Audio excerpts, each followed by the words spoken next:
umwaka mushya cyane watangiye twawinjiye kugeza mu kwezi kwa 12 dusojeje umwaka wa 2025 turi kugenda tuwusoza dushima Imana n'abantu bake cyane abantu bagiriwe amahirwe n'ubuntu bw'Imana uko bagihumeka ari bene data batambutse hari abavandimwe bagiye turi muri kano kanya Reka Dushimimana tunavuga ngo Mana ushimwe ko baraturinze kandi Mana ukaba waraturengeye Satani ashatse kenshi cyane ko twapfa tukaba twagenda tukanazimira ariko ubu none handiho kandi nawe uriho ibintu bikomeye cyane ishimwe ryo gushima Imana.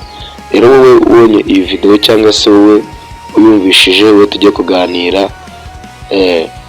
kuganira umwanya muto cyane wowe ufashe aka kanya ko ugize amabyo kuba wabonye iyi video ko uyibonye si ibintu bikugwiririye ahubwo ni plan y'Imana, ni ibintu Imana yateguye kugira ngo iyi video ikugereho. Niba ukanda like ikindi kandi usige comment uvuga ati Imana ushimwe ko warandinze muri uyu mwaka. Wongereho uvuga uti Imana ushimwe kandi Imana uzame gutangira n'uriya mwaka amahoro. Jewe ugiye kubagezaho iki kiganiro nitanga Joseph. Reka tubane tuganire. Uje kuganira ku bintu wakora kugira ngo Imana ikomeze ikwishimire. Turangije uyu mwaka byashoboka wenda yuko utabaye neza imbere y'Imana 100%.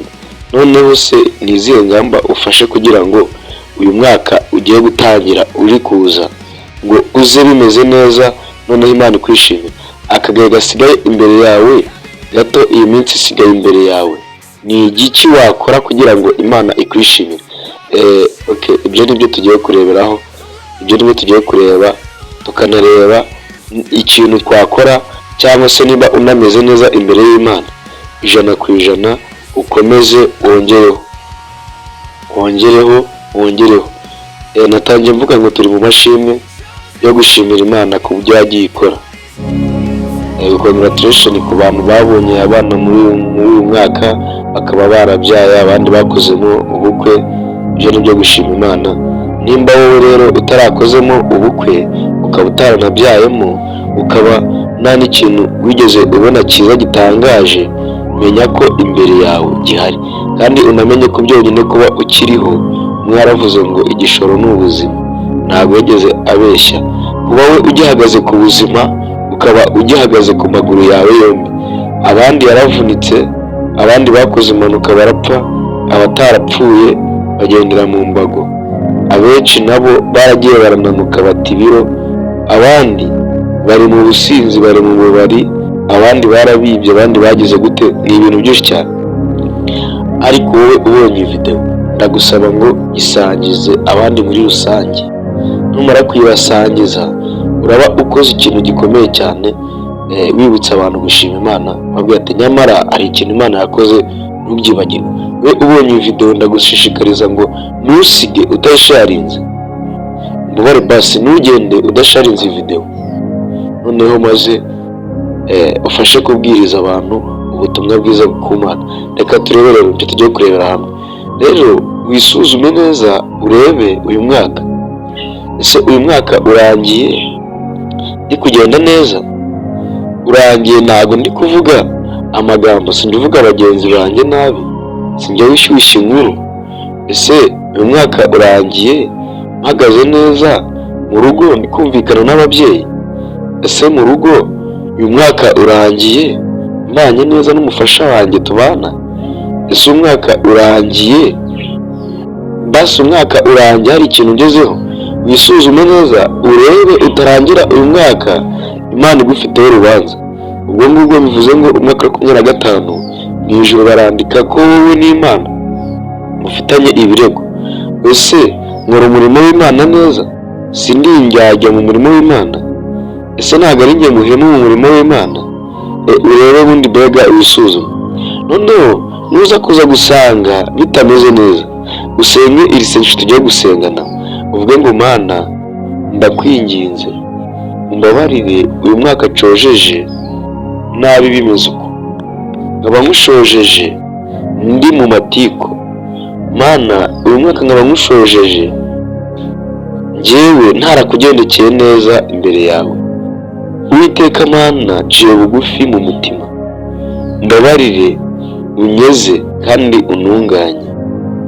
Urubanza rwose umbaraho Mana, urumbabarire, kuko Mana nzi ko ushoboye byose, kandi wowe ufite byinshi mu biganza byawe. Ndagushimiye kuko wandinze uyu mwaka amezi yose, nkaba nanjye ndi banyamahirwe bashobora kurangiza. Kandi Mana, ninangira uriya mwaka wa 2026, ndagusaba imbaraga zawe, uzambere maso ubugingo bwanjye Satani atazabunyaga. Kandi Mana, uzambe bugufi kuruta ibindi byose. Mana, ndasenze kugira ngo Uwiteka unyize kandi undengere. Uburwayi bw'ibyaha bwarambase, kandi Mana, no guhiga indamu byarambase. Nzi ko wowe ushoboye byose kandi ukiza. Reka rero Mana, undobanure nanjye mu magana, untoranyemo mu bantu b'abanyejana bagendera mu bindi bintu bibi bitakunejeje, ahubwo ukire mu bikunezeza. Reka Mwuka wera ansange kandi ankomeze. Bisabye nizeye ko ubikoze mu izina ryawe Yesu, amen. Yego, tukimara gusenga ndagira ngo mbabwire ngo uko Imana yo ikubona wowe, nanjye uko Imana imbona biratandukanye. Kandi twarebye dusanga turi mu isi tuyirirwamo. Muri byaravuze ngo tukiri mu isi dufashe igihe mu ntambara. Bivuze ngo umunsi ku munsi ni ukwiyeza ugarucira bugufi imbere y'Imana. Kandi noneho ikindi kintu tukibuka ko Imana yacu idukunda urukundo ruhebuje, n'iy'impuhwe byinshi n'imbabazi.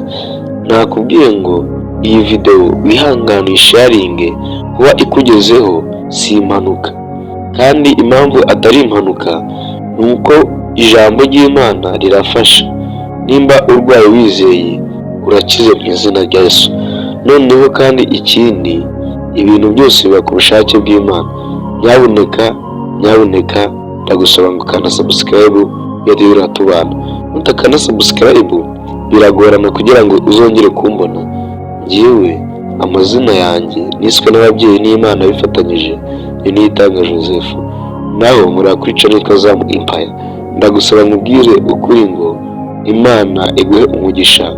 We ubikoze ukabanditse comment, we ubikoze ukabizere muri isengesho. Isengesho nsenze ndagusaba ngo uryizere, kuko ndisenze ndi ahantu hakomeye cyane. Ndisenze ndaho Imana ikiriza abarwayi. Ndisenze ndaho Imana ifashiriza abantu, aho Imana isezaniriza abantu amasezerano yayo. Reka tuzabone mu yindi video naho utaha. Sawa, ndabakunda cyane. Ciao ciao.